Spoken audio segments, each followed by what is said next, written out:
Hi, everyone, and thanks so much for subscribing and tuning in to the Share.Giving podcast. The podcast can be found wherever podcasts are distributed, and prior episodes are also housed on our website, along with lots of archival video and other interesting and relevant material at SharegiverSolutions.com. And please tell your friends about us, particularly those who find themselves in a similar situation of caring for a family member living with dementia. I'm Rob Stoller, your host, along with my brother David, who has been caring for his wife Barbara since she was diagnosed with early onset Alzheimer's over a decade ago. Our last episode looked at the first primary focus of the Share.Giving approach to family member dementia caregiving, mindset. And while there is so much more to be explored and discussed regarding mindset, today we're going to dig a little deeper into the second aspect of the Share.Giving approach, game plan.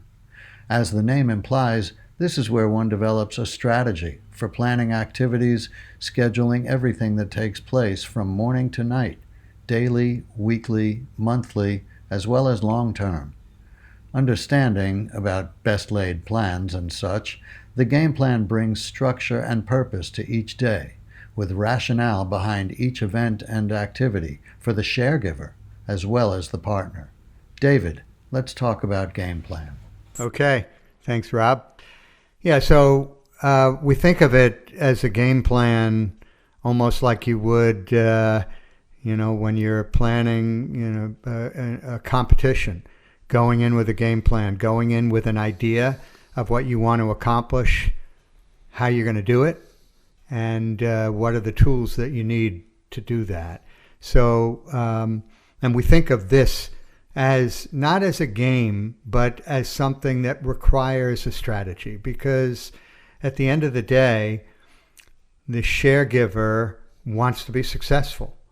He wants to be successful in the care he's providing. He wants to be successful in his own life. While being a sharegiver, he wants to flourish as he would doing anything. So let's break it down, the way we think about creating a game plan. The first thing I would say, as an exercise, it'll be abbreviated here, but we can go into it in more detail later on, but is identifying sort of an operating framework, a belief framework for the sharegiver. What defines success for the sharegiver? It's a question worth looking at. What is my purpose in doing this? And what would be really important to achieve if I'm successful in it? To stay with the game metaphor, how do you win? Yeah. What is a win? What are the key elements that constitute a win? And once you can identify those, then what enables that? What do you need in order to win? In order to execute successfully that strategy? What are the preconditions for that? And then you can organize yourself to make sure you have those things that would enable you. What are failure factors? What are the kind of things that would cause you to fail, not succeed in that strategy? And similarly, what are the key success elements that, could almost assure that you're going to be successful? And it seems to me that the long-term game plan doesn't change much over the course of the care, because you still want your partner to have the highest quality of life, and you want your own life to be as enriched as it can be. But in the short term, from a day-to-day standpoint, week to week, month to month, I would think your game plan depends largely on where you are in the arc of this disease and treatment. Right. So, which is a great point. So first, we're sort of establishing the basis for a strategy for that game plan. And by the way, as we all know, if you do have a strategy, if you've thought it through and what's important in order to be successful, you feel like you're more likely to be successful. It brings its own confidence. The second thing, as you mentioned, is understanding the situation. To be effective as a sharegiver, you need to have some understanding of the condition of your partner. You don't need to be a scientist, and goodness knows this is a disease, dementia in its various forms, that has defied a cure and is obviously very complex. But it behooves the sharegiver to know as much as he or she can about the condition, which means talking to your partner's primary care physician. If there's a neurologist that's been involved or a therapist, talking to them with permission, which is another thing that you should make sure that you are legally able to find out confidential information about your partner, which means having a directive or having a power of attorney, and that's another subject we'll get to. But so you want to understand as much as you can about the condition of your partner, what is the path that he or she is on. And incidentally, for our listeners, these first few podcasts are essentially conversations between David and me about his situation and the situation 16 million other people find themselves in. But David's a voracious reader. He's got a stack of books written by experts from all different aspects of dementia care, and we will be presenting many of these people as guests on this podcast. But this is just and it was still in the introductory stage of what Sharegiver Solutions is about. Right. Yeah, there's a lot of knowledge that we hope to tap, all with the focus of empowering and enabling the sharegiver to be most effective. So back on game plan, first you're going to learn as much as you can about the condition. You're going to have talked to legal, medical, financial representatives that are providing some form of assistance or support to your partner, so that you have a good awareness of a snapshot of the condition. And then you're going to construct out of that, having done your own sort of self-analysis and an analysis of your partner's condition, you're going to create a game plan. And that game plan, I think of it most easily as a whiteboard that I actually have, as you know, in my mudroom downstairs, that Barbara never tires of looking at, which down the right side of it will have all of the things that I want to refer to as I'm designing an activity plan. And that is intellectual, social, emotional, spiritual, physical, dietary, things that I want to keep in mind.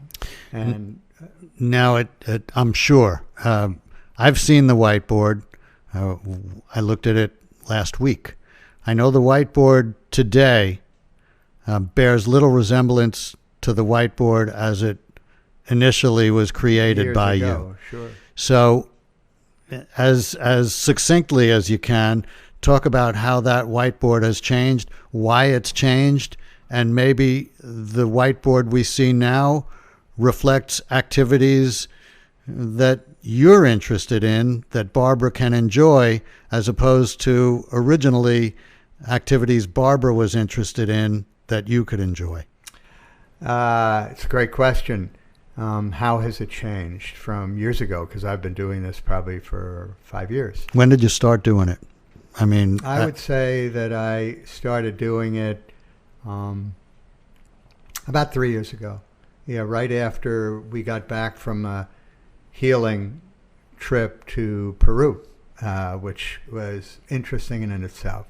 And the reason that's the line of demarcation is that no sooner did we get back that Barbara had a bad fall, fractured 2 bones in her sacrum, and ended up in rehab for almost 5 weeks. And when she came out of that, she suffered a significant change, which some attribute to a phenomenon called, hospital delirium.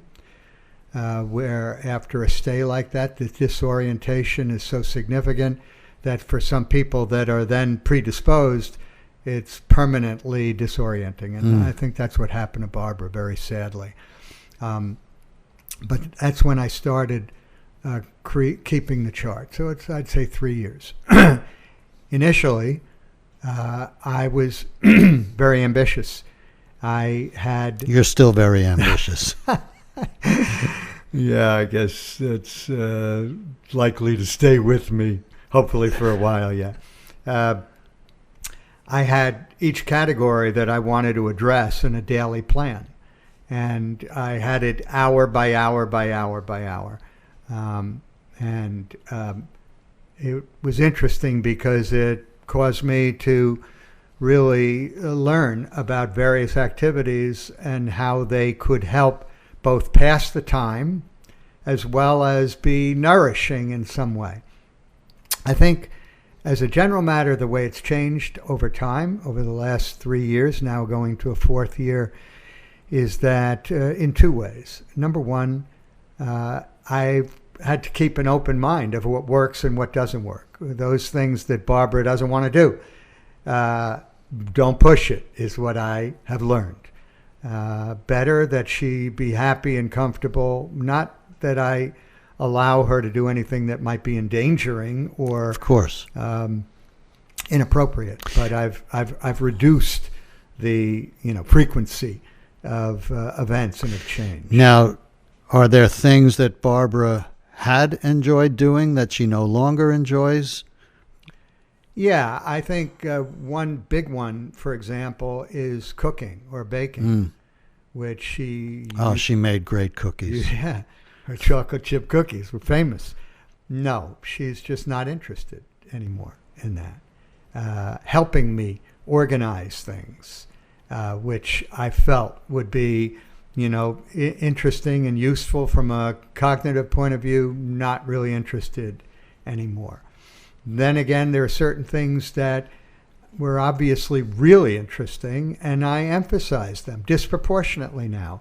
Music being a big one and an obvious one for people. I think we all come to understand how valuable and important. And with Alexa, it's possible to create different game lists or listening opportunities during the day, which, and I now have it on all day.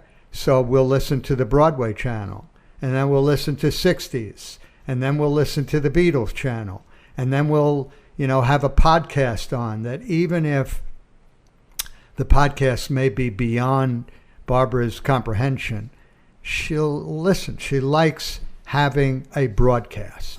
And so I've found that that's been, really important in terms of occupying her in a way that I think nourishes her. Last week, before we started recording, Barbara was dancing. I'm not sure that I remember music actually playing or whether she was just dancing. Music would have been playing. And, so for example, in the morning when she gets up, comes downstairs, what do I play? The Beach Boys. And she is dancing, right off. And it's an interesting point because what I've come to understand about her condition is that her memory is gone, for the most part, and her language is also significantly diminished, even though she has lots of words. But what appears to be relatively intact or important is her sense of rhythm. So in her words, I find her words have sort of a staccato. She gets into the rhythm, and the more she speaks, the more she gets into the rhythm. And sometimes she gets so into it that she gets very dramatic, like she's doing a monologue, like she used to do many as an actor. And I think you've seen that. Her friends certainly see it, where she all of a sudden is like Shakespearean, even though it's incoherent. Oh, she speaks passionately. Yeah. Similarly, music, dance. She hears music and she dances to the music. Her sense of rhythm is really strong. Relatedly, she loves listening to poetry, so that's become a big part of our routine? Well, it also happens to coincide with my interests, both stuff I'm writing or that I want to read to her. And she would listen, for as long as I want to read. So that becomes a significant activity. Spiritual. We have Shabbat, services now by Zoom every Friday night, where she loves listening because the prayers have a rhythm. The words are familiar, and they are provided musically. So it's no surprise to me now, understanding this, that she would enjoy the prayers and the music associated with a spiritual practice, which I have to think also has spiritual benefit to her, just through reciting what she's been reciting for years. Well, a profound experience for me when we lost our dad almost a year and a half ago. Yeah. And you had a Shiva service at your house, and Barbara was seemingly essentially as incoherent as she seems now, but she knew the prayers, right, which blew my mind. I didn't know them, but she knew them, and knew them from, her very foundation, which is extraordinary. And I guess it goes to the music too, that she can still remember, and lyrics she can still remember from James Taylor or the Beatles, but right, that the religious prayers are deeply embedded. Right. So, as far as a game plan and planning activities of normal living, and there's a list of those that you can get from, Alzheimer's Association, of various activities that you want to make sure somebody's doing or has some awareness of, or has a lack of awareness of, which itself is indicative of changing condition. I think the first and foremost is there's no specific recipe that is for everybody. You have to have an open mind. You have to continually see what works. And over time, and this is really goes to the core of the Sharegiver solution, and we'll come to it, those activities should be things, each of them, that is nourishing to and interesting to the sharegiver. We will be right back after a word from our sponsor. The Sharegiver Solutions podcast is sponsored in part by our friends at Happier at Home Care, a 27-year-old family-owned and operated business based in Doylestown, Pennsylvania. They're a home care agency that offers in-home companion care, live-in and overnight care, and non-medical care, as well as one-to-one care in facilities. Owned by Pat and Lisa Morvillo, Happier at Home Care is hands-on and full service, providing background checks, bonding, liability, and workers' compensation insurance. Extremely reliable and responsive, they can be reached at 267-742-3209. Again, Happier at Home Care.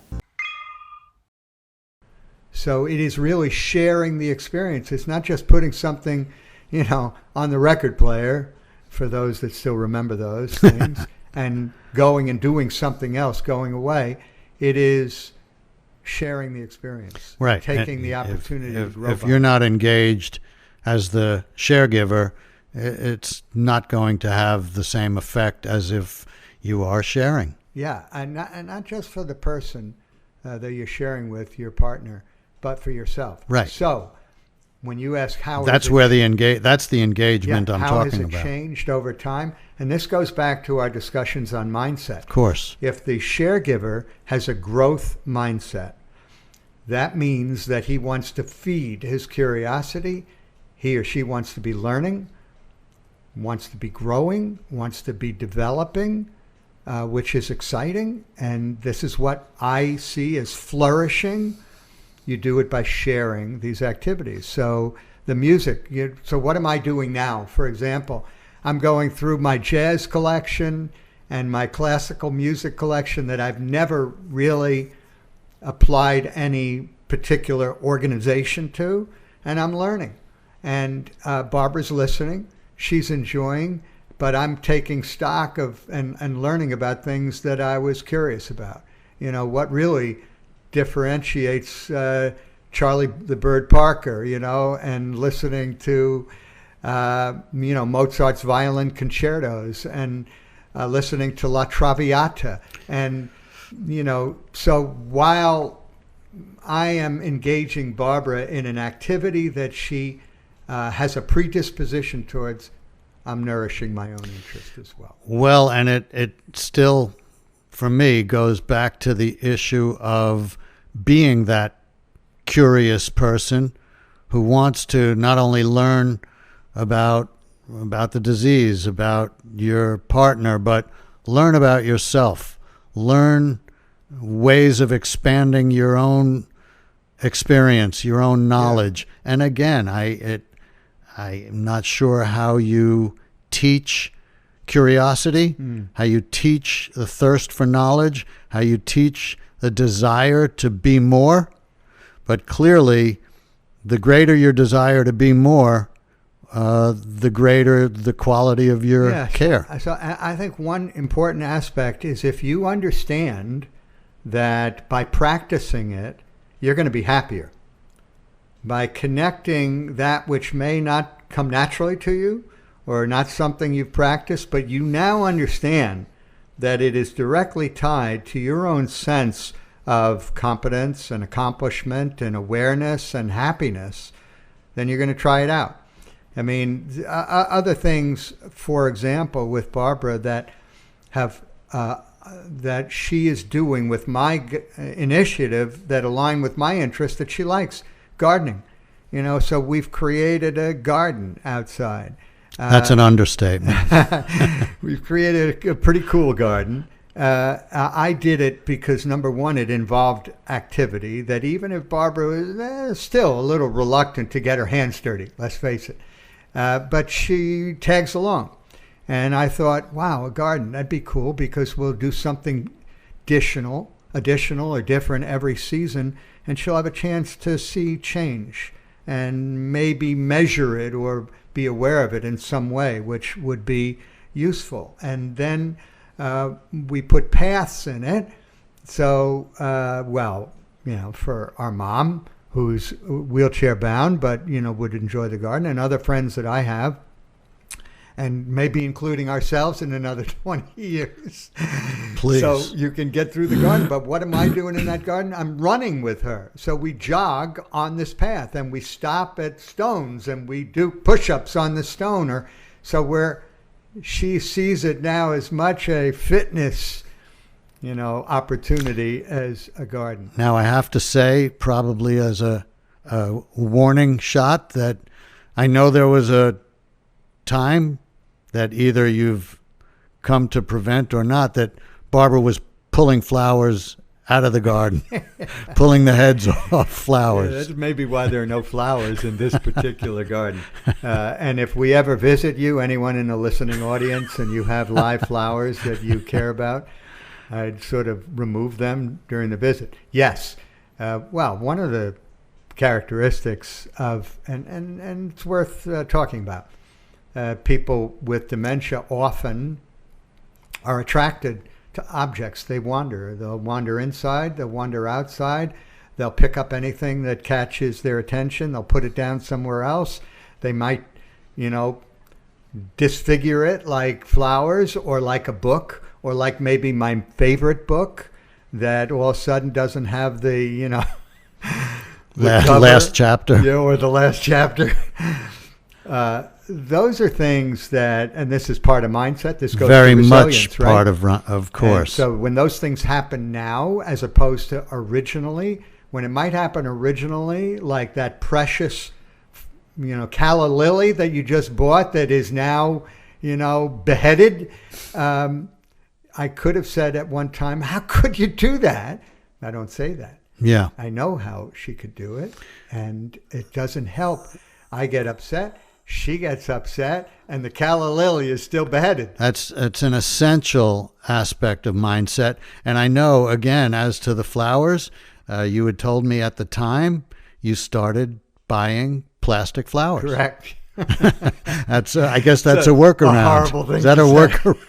Is that a workaround? So it's a workaround. So yeah, if you're driving past my house and you see all the flower boxes and hanging baskets, they all look beautiful, and they'll look beautiful for 4 seasons, and relatively impervious to Barbara's snatching hands, or even if they get snatched, which they do, they're more easily replaceable. But so yeah, back to the game plan.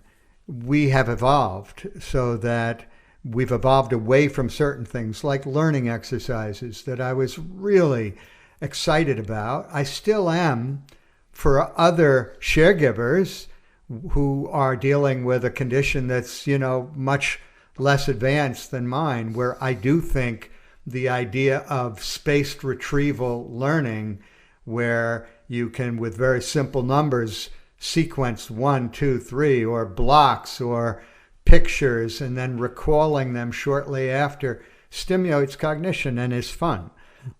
We have a harder time now playing games, whether it's pick up sticks or playing with Play-Doh.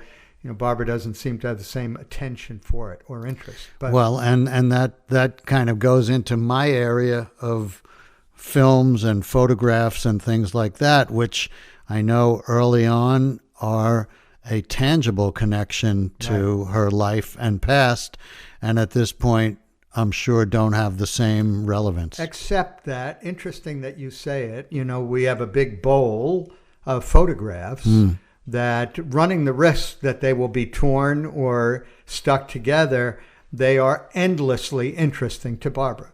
She is always looking at these photographs, and they're photographs of family and friends.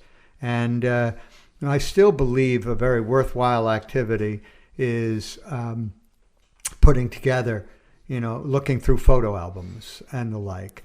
Less interesting than maybe before, but still interesting. And still one of the activities that we do. We look through our wedding album.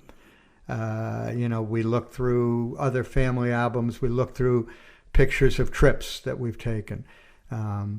As I say, less salient than maybe before, but still important. So at the end of the day, constructing that game plan with, some real deliberation beforehand, and one that changes over time, is something that is designed to both engage Barbara. It has fewer activities, but more activities that she enjoys, clearly.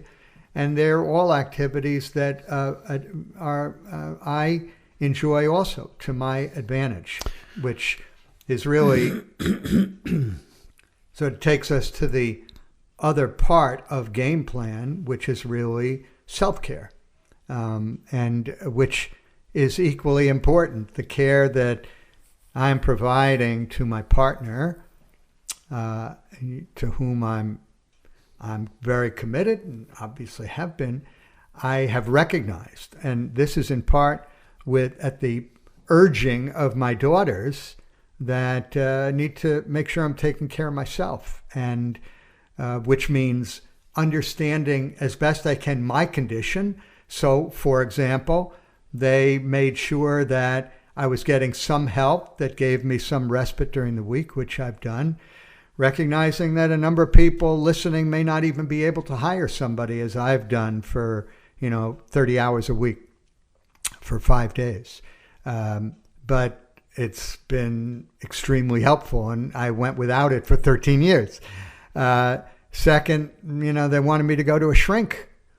And to any psychiatrists or therapists out there, I don't mean to devalue you by my casual, assigned name to your practice. But so that I could understand my feelings, because they felt that I wasn't really dealing with my feelings.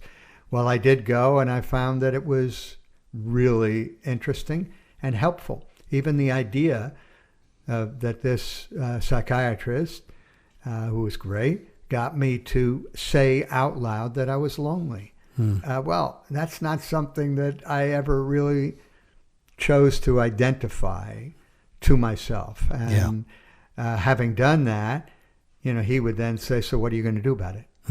And which was another thing my daughter said, which is, Dad, you have to get out. You have to meet people. Which You is have another to- part of mindset and game plan. And game plan. And networks. And networks, which we've yet to get into. Right. So that was hugely important. So getting back to winning or success, and again, the long-term game plan is just the betterment of your lives and the enrichment of your experience.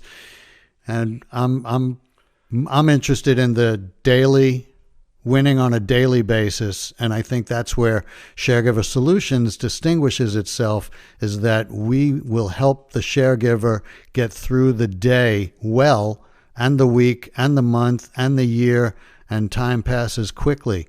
What would be a successful day? How do you win a day?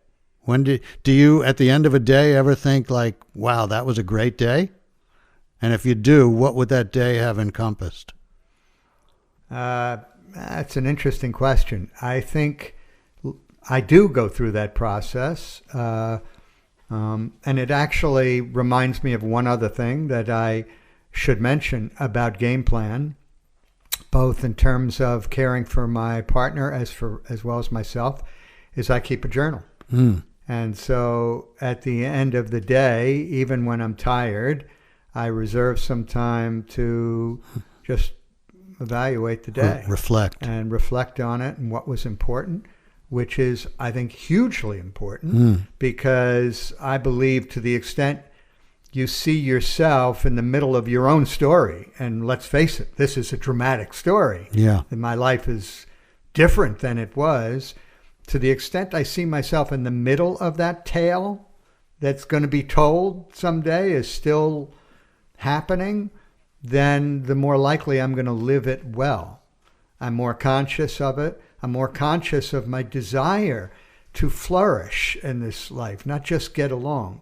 So that also organizes my mind about it. But I would say what determines whether it was a good day or not is reflecting on how I acted, with my partner.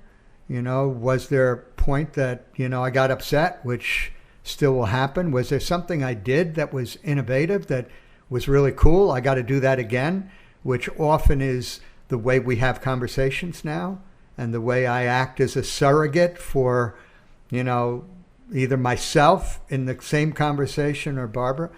So, reflect on those things of what worked, and also how I feel. And how I feel is often directly connected not just to how it went with Barbara, but what I learned that day, or who I spoke with, or maybe I had lunch with somebody, or even dinner. I sort of have a Thursday night that is sort of in my parallel life, having my own evening where, I have somebody that will stay late. These are things that, make life richer for me. Well, I know we've spoken about, and it relates to mindset and game plan and networks. The things what does success look like for you? What are the things that will make you successful? What are the things that will appear as failures that you'd like to avoid? Yeah, I think I would say that's worthy of almost a separate podcast own episode, in itself. I'm sure. But, I would say it all comes from the way we act and the way we guide somebody as a sharegiver. All has to be from some sense of purpose. That's sort of an irreducible element. And when we can really identify that and feel it, then it's much easier to think about those things that enable, that are driven by that sense of purpose, and enable the success that comes out of that sense of purpose. And that reminds me of something we've spoken of that I think it's important to mention, and it kind of harkens back to what I've done.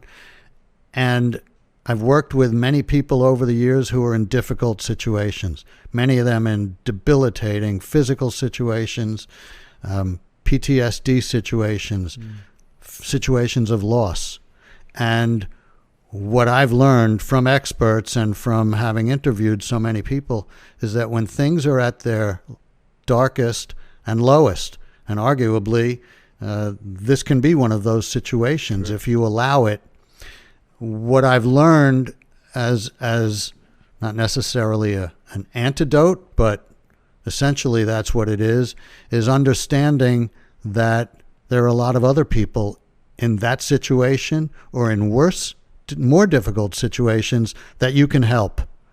And that has been embedded in my mind as a way of dealing with trauma, is that other people are suffering and you may be able to help. Right. It's very and that's powerful. what Sharegiver Solutions wants to do. Sharing, and I think this is a great point that we can conclude with, but I think it's pretty clear that when you are giving, when you are sharing something, you're feeling better, you know? Yeah. Even giving to somebody that you don't like or really pisses you off, you find if you can give something to that person, it almost invariably comes back. It improves it. And one aspect of game plan, to conclude, that I think is of critical importance is part of the game plan is taking care of yourself specifically, that doing those things that would prevent you from getting sick, like the person you're taking care of, which is eating properly and getting exercise and getting restful sleep and managing your stress and nourishing your cognition.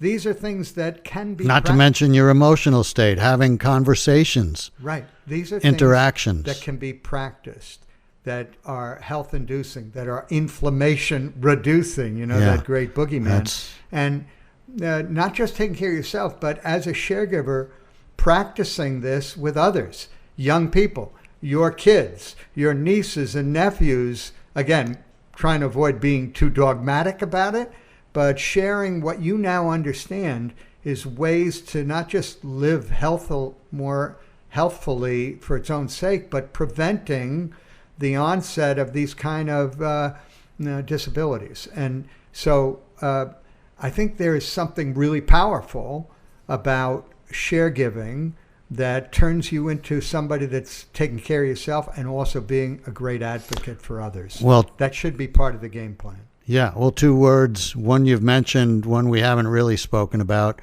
are passion and purpose. Purpose is a powerful, powerful force. And passion is what we all strive to empower ourselves with and convey to others. So passion and purpose. Reminds me of a boss I once had that said the 3 P's were really important. Passion, purpose, and getting paid. But anyway. Well, there are a lot of different forms of compensation. Correct. Gratification, certainly one of them. Correct. Feeling good about yourself. Sense of accomplishment. Happiness. Yeah. Happiness. Well, let's leave it there. Okay. Okay. Thanks, everybody. Hi. Thanks so much for joining us today for the Share.Giving podcast to speak about Game Plan. There are over 15 million family members in the United States caring for a loved one with dementia. And to go into each day or week or month or the whole situation without a game plan makes a difficult situation extremely challenging. So thanks for listening. We hope it helps. There's certainly more information and we plan to present it. And you can also find additional materials on the website at SharegiverSolutions.com. Please tell your friends, again, particularly those who are caring for a family member with dementia. And remember, sharing is the way of caring. Can I get an amen? Come on, brother, let's sing it. Amen. Amen. Amen. Amen.